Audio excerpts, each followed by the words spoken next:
Para pemimpin Uni Eropa akhirnya mencapai kesepakatan untuk tidak menggunakan aset Rusia yang dibekukan sebagai sumber pendanaan langsung bagi Ukraina. Keputusan ini diambil pada Jumat pagi setelah melalui perdebatan panjang dan diskusi intens yang berlangsung selama berbulan-bulan. Sebagai gantinya, Uni Eropa sepakat menyediakan pinjaman tanpa bunga senilai 90 miliar euro atau sekitar 106 miliar dolar Amerika untuk membantu Ukraina membiayai kebutuhan fiskal dan pertahanannya di tengah perang yang masih berlangsung dengan Rusia. Kesepakatan tersebut melibatkan 23 dari 27 negara anggota Uni Eropa. Sementara itu, Hongaria, Slovakia, dan Republik Ceko diberikan pengecualian agar keputusan dapat disahkan, setelah ketiganya menyatakan keberatan terhadap sejumlah aspek rencana pendanaan. Kebutuhan dana Ukraina mendesak. Komisi Eropa sebelumnya memperkirakan Ukraina membutuhkan tambahan pendanaan sekitar 136 miliar euro dalam 2 tahun ke depan. Tanpa dukungan tersebut, Ukraina diperkirakan berisiko menghadapi tekanan keuangan serius yang dapat mengganggu stabilitas anggaran negara. Kondisi ini mendorong Uni Eropa untuk mengkaji berbagai opsi pendanaan, termasuk rencana awal untuk memanfaatkan aset bank sentral Rusia yang dibekukan sejak invasi Rusia ke Ukraina pada 2022. Namun, rencana tersebut tidak mendapatkan dukungan bulat dari negara-negara anggota. Penolakan atas risiko hukum. Salah satu penolakan paling tegas datang dari Belgia, negara yang menyimpan porsi terbesar aset Rusia yang dibekukan di wilayah Uni Eropa.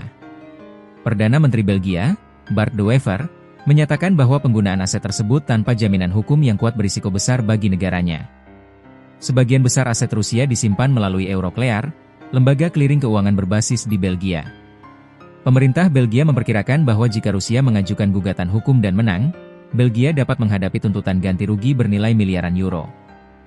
Kekhawatiran tersebut juga diperkuat oleh potensi pembalasan hukum dan ekonomi dari Rusia, termasuk kemungkinan penargetan aset negara-negara Eropa di wilayah Rusia. Penolakan dari sejumlah negara anggota. Selain Belgia, Hongaria dan Slovakia secara terbuka menyatakan penentangan terhadap rencana penggunaan aset Rusia. Perdana Menteri Hongaria Viktor Orbán menyebut langkah tersebut sebagai tindakan yang berisiko memperburuk konflik. Menurut Orbán, Uni Eropa bukan pihak yang terlibat langsung dalam perang, sehingga mengambil aset salah satu pihak yang berkonflik dan memberikannya kepada pihak lain dapat diartikan sebagai keterlibatan langsung. Ini bukan konflik Uni Eropa. Ini adalah perang antara Rusia dan Ukraina, kata Orbán, menegaskan bahwa Uni Eropa seharusnya tidak melangkah terlalu jauh dalam konflik tersebut. Skema pinjaman sebagai jalan tengah. Dalam kesepakatan yang dicapai, Uni Eropa akan menggunakan skema pinjaman melalui Euroclear untuk memberikan dana awal sebesar 90 miliar euro kepada Ukraina. Jumlah ini setara dengan sekitar 2/3 dari kebutuhan pendanaan Ukraina hingga 2027. Pinjaman tersebut dirancang dengan mekanisme khusus. Ukraina hanya diwajibkan mengembalikan dana tersebut kepada Uni Eropa apabila Rusia di kemudian hari menyetujui pembayaran ganti rugi perang. Menurut estimasi Parlemen Eropa, total kerusakan dan kebutuhan rekonstruksi Ukraina akibat perang diperkirakan mencapai 524 miliar dolar Amerika. Aset Rusia yang dibekukan. Sejak invasi Rusia ke Ukraina pada 2022, negara-negara barat telah membekukan sekitar 289,5 miliar euro aset Rusia. Dari jumlah tersebut, Uni Eropa menyimpan sekitar 209 miliar euro, dengan Belgia sebagai pemegang terbesar.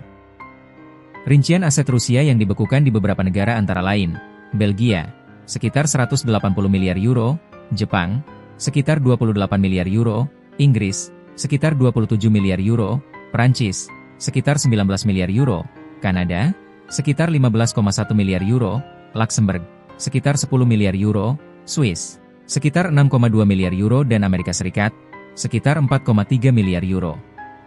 Presiden Rusia Vladimir Putin sebelumnya menegaskan bahwa penggunaan aset Rusia yang dibekukan untuk membiayai Ukraina sama dengan tindakan pencurian.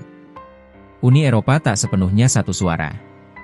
Perdebatan panjang ini menunjukkan bahwa Uni Eropa masih menghadapi tantangan dalam menjaga kesatuan sikap di tengah konflik geopolitik besar. Kekhawatiran atas dampak hukum, stabilitas sistem keuangan, serta presiden internasional menjadi faktor utama yang mempengaruhi keputusan negara-negara anggota. Selain Rusia, Uni Eropa juga diketahui telah membekukan aset dari sejumlah negara lain dalam berbagai rezim sanksi.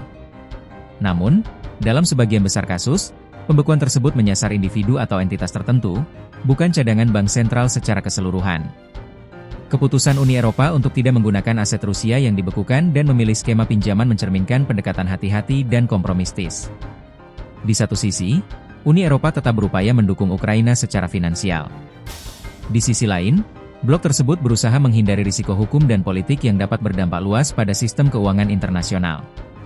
Langkah ini menandai fase baru dalam kebijakan Uni Eropa terkait konflik Rusia-Ukraina, sekaligus menunjukkan kompleksitas pengambilan keputusan di tengah tekanan geopolitik dan ekonomi global yang terus berkembang.